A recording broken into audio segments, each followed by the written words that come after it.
$237 million for last-mile broadband in California. Beam announces broadband expansion projects in Mississippi.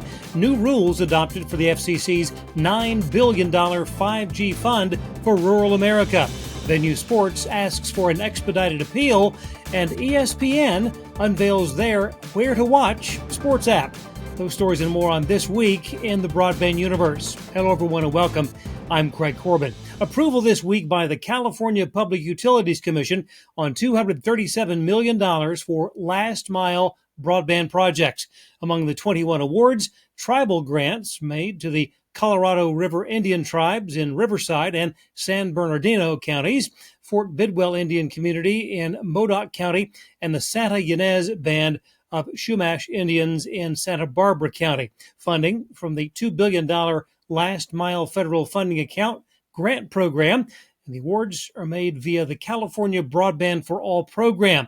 To date, CPUC has awarded and recommended last mile funding in excess of $434 million for projects in 22 counties. Beam, the Office of Broadband Expansion and Accessibility of Mississippi, has announced approval of $21.6 million for 9 broadband expansion projects. Among the awardees, Ace Fiber for 3 projects, C-Spire for 2, Tallahatchie Valley Electric Power Association, along with Comcast and AT&T. Funding is through the Capital Projects Fund. Mississippi has approved a total of $91.7 million for 33 broadband projects. New rules for distribution of $9 billion from the 5G Fund for Rural America have been adopted in a bipartisan vote by the FCC. Launch of the program was delayed due to inaccurate data on unserved locations nationwide. Phase 1 will be a multi-round reverse auction.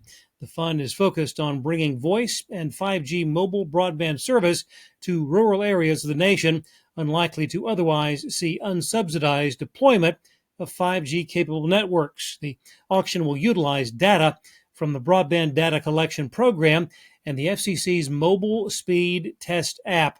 Funding for the Tribal Reserve budget has also been proportionately increased. The consortium of Disney, Fox, and Warner Brothers Discovery have asked the U.S. Court of Appeals for the Second Circuit for an expedited review following the ruling 2 weeks ago by a U.S. District Court judge blocking the launch of Venue Sports. Fubo TV alleged that the launch of Venue would substantially lessen competition and put it out of business. The Venue Sports streaming service was slated to debut prior to the start of the NFL season. A report from Bloomberg this week that Nokia is exploring divestiture of its mobile networks business. Samsung has emerged as a potential buyer. Wall Street reacted favorably to that news. Nokia has not acknowledged any such efforts. Global communications giant Liberty Media is selling 10 million F1 shares worth $825 million in order to partially fund a planned acquisition of MotoGP. Liberty agreed earlier this year to acquire 86% of MotoGP commercial rights, with the sport valued at $4.2 billion. The acquisition is expected to close by the end of the year. Demand for subscription video on demand is growing worldwide.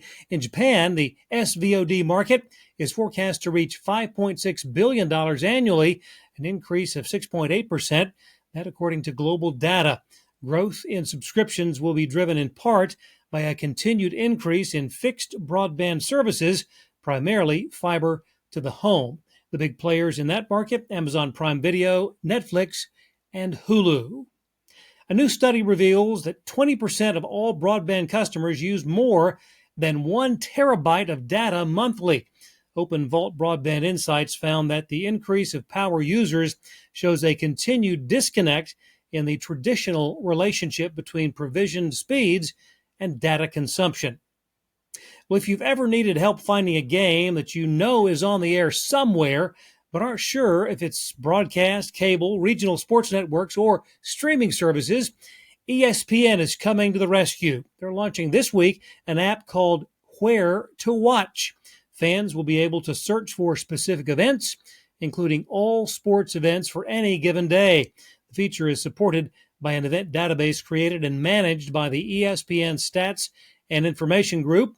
Coverage includes literally thousands of events, including NFL, NCAA football, basketball, the NBA, WNBA, Major League Baseball, NHL, UFC, F1, NASCAR, PGA Tour, the tennis majors, MLS, Premier League, Champions League, and other live sporting events. And speaking of live sporting events, another year, another eminent football coverage blackout in the never-ending carriage negotiations between Disney and DirecTV. We'll see if this go-round ends any more quickly. Well, thanks for watching. We'll see you next time on This Week in the Broadband Universe.